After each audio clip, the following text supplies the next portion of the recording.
and welcome to the Lupulin Files. My name is Corey Cadera, and today we'll be brewing up a double IPA around 8%. This double IPA will have Galaxy and Citra being the main focus, and I'll be bittering with German Magnum. Wanted to try this out.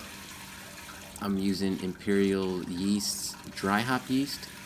It's a blend of Saccharomyces and Conan strain, so I figured I'd give it a shot. It's said to accentuate big tropical citrusy fruit notes in the dry hop, hence the name dry hop. So I plan on doing a really very large dry hop edition. So in the morning I'll just make sure I double check and clean my equipment. When I'm done brewing, I usually clean it, but after time it sets in and gets dust, I just make sure I give it a double check. I usually clean my ball valves pretty good. Some gunk usually gets in them. This time I actually left them on. I usually let them soak in some oxygen cleaner, and that's what I'm cleaning this with right now, with some oxygen cleaner. I can't remember the name of the brand, but it's fairly good. I'll leave a link in the description of which brand it is. I use a kind of like a natural sponge. I don't use the yellow and green sort of one. I use the one that's kind of like biodegradable and better for the environment, just because that's what I had on hand. So I'm just giving everything a nice good scrub.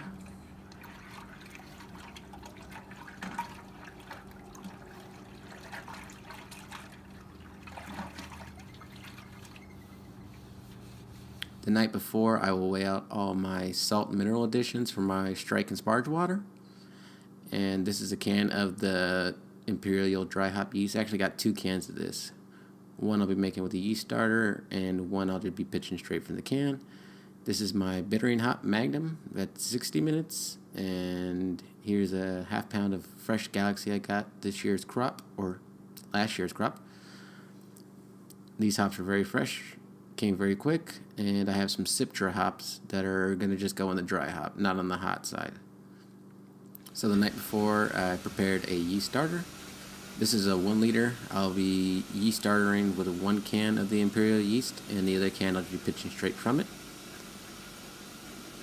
So I'm just bringing it to a nice boil, making sure it doesn't boil over and ruin my kitchen stove. And you can see it here, it's nice and spinning. I'm bringing my strike water up here to temperature, and I'm adding actually my first edition mineral additions to the strike water. Making sure everything gets out.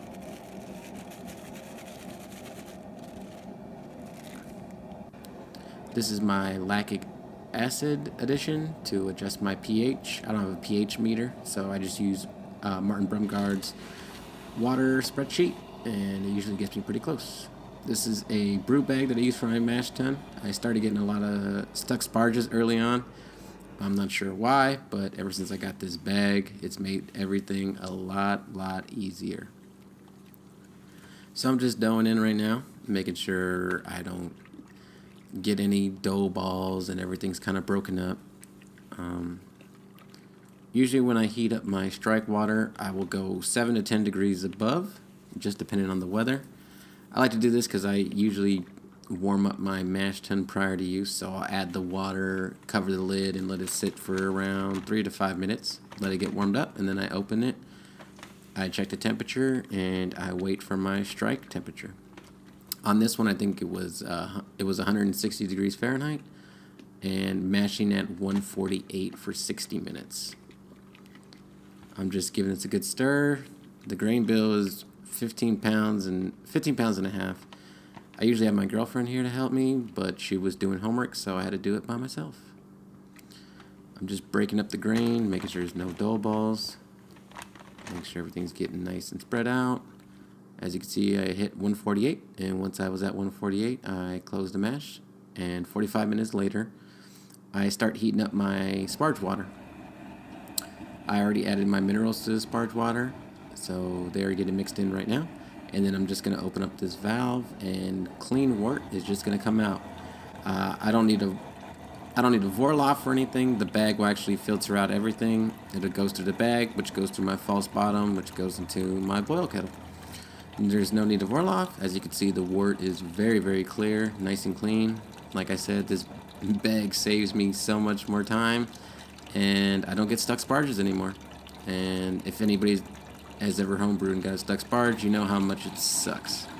So, as you can see, getting some nice good color and some good runnings, very, very clear. Okay, I've added the sparge water now, and this is the second runnings. It's going to bring us up to 7.5 gallons. For a 5.5 gallon batch, I usually need around 7.5 gallons pre-boil going into the boil. So 7.5 was achieved. It's actually still draining right now. I'm just weighing out my 60-minute edition. And as you can see, it is slowly coming to a boil. And while it's coming to the boil, I'll go ahead and weigh out all my hop additions. That bag was brand new and I didn't open it up prior to brewing this beer. I opened it up right now and started weighing out my additions. So now that we got a nice good boil going, I will add my bittering hops at 60 minutes. Make sure give it a nice good stir. These 60-minute additions, usually I have first wort hop and I usually never worry about this, but decided to go to 60-minute addition this time. Make sure you mix it very, very vigorously so it doesn't boil over on you. As you can see, I'm mixing it very well, and I'm having a beer. Now that I got a nice, good, steady rolling boil, my timer is going, and this is just what a good boil looks like. At 10 minutes, I'm adding my 10-minute addition of 0.8 of Galaxy and a World Flock tap, half of one. And 2 minutes before that, I put my wort chiller in to kind of sanitize and make sure it was nice and clean.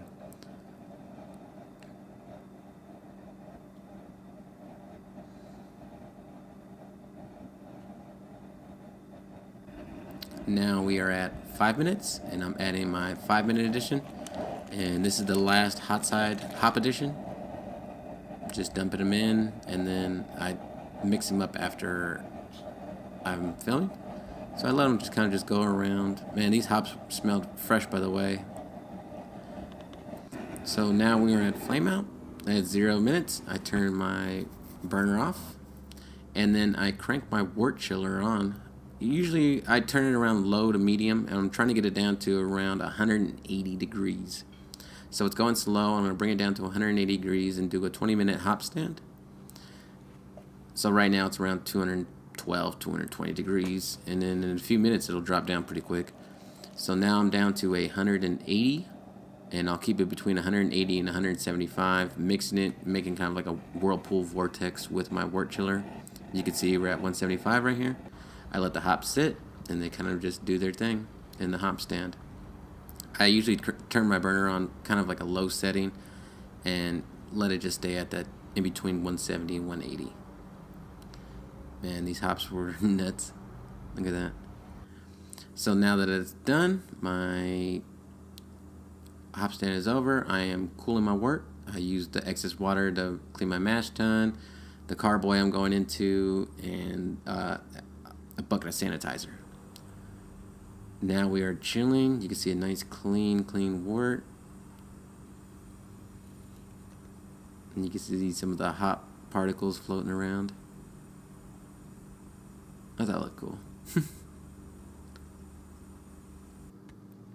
Alright, now we are ready to go into the fermenter. I got it down to around 77 degrees, as you can see.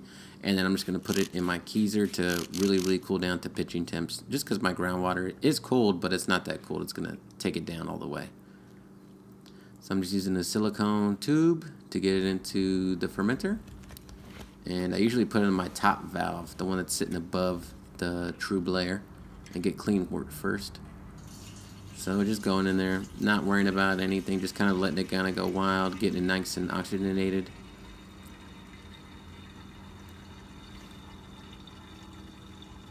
Man, that beer looks pretty.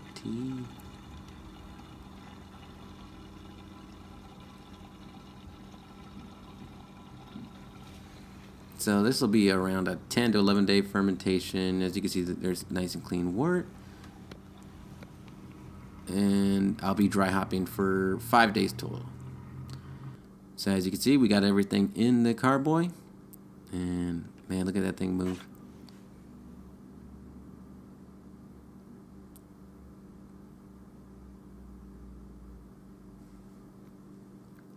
Oh, this is my refractometer. My OG was 1072, and that is 1072. Sorry for this video. My tripod was kind of acting up, and now I'm just putting oxygen into the actual wort. As you can hear, I'm watching Seinfeld in the background. So this is after my ferment. It's been sitting in my keezer. It is down to pitching temperature, so I'm just giving it some nice, really big shakes. Make sure some nice, good oxygen gets into it. Making sure everything gets nice and shaken. This yeast is going to start chewing away, I already know, as soon as I add it in.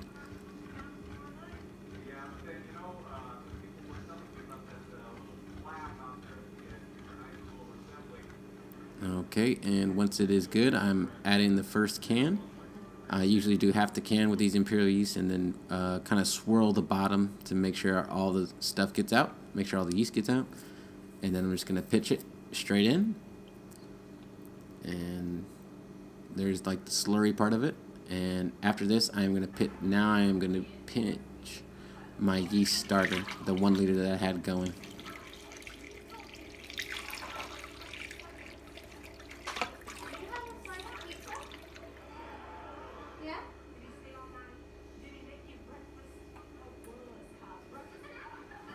So now that the yeast is pitched, I'll cover it up and put in my fermenter at 67.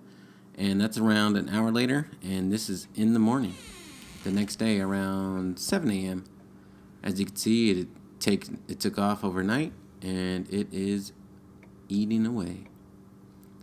Look at that.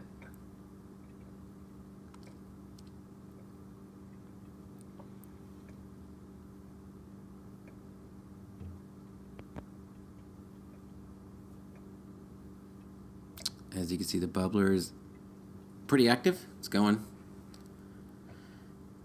This yeast just really started chewing away. I'm very interested to see what it ends up and tastes like. This is around 4 hours later, and it is still chugging. As you can see, there's my temperature controller at 67 degrees, and then I just let it go. Thank you for watching the Lupulin Files.